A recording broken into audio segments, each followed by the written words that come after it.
Yung iba kasi sa Central Church, sabi nila, dinudyos daw natin ating mga pastor. Parang katulad daw sa reliyon, katulad daw kay Maria, maling-bali.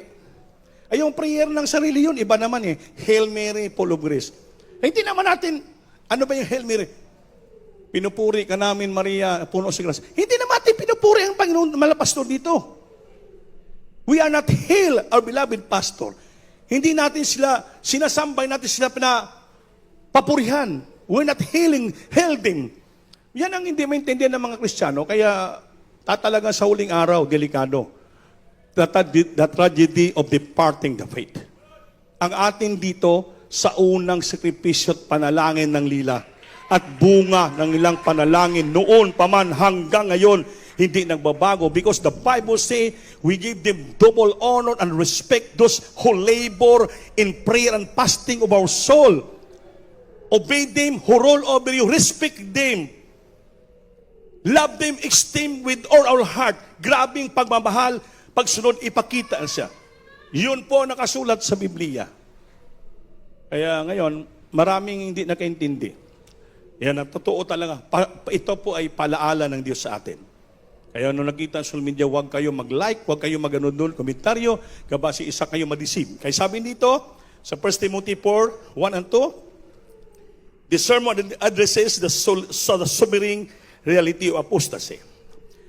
Sobering, pahinumdong, palala, reality of apostasy. Ano pong apostasy? Yung lubusan pagtalikod sa ating panampalataya. Amen?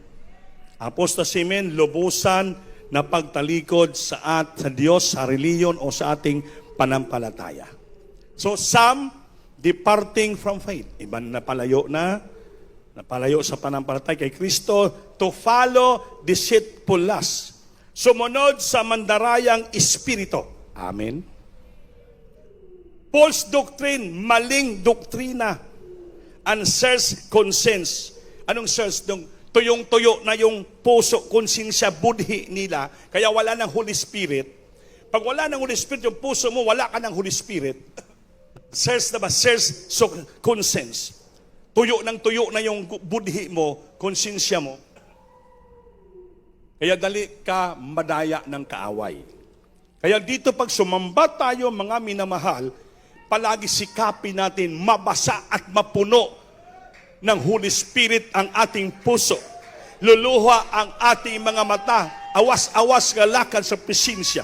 Kaya once matuyo na, mauga ng puso mo, konsensya mo, dali ka mabihag ng kaaway. Susunod ka sa doktrina ni Satanas ng mga mali, pandarayang espiritu. Mag-ingat tayo. Yan ang palaala ng Biblia sa 1 Timothy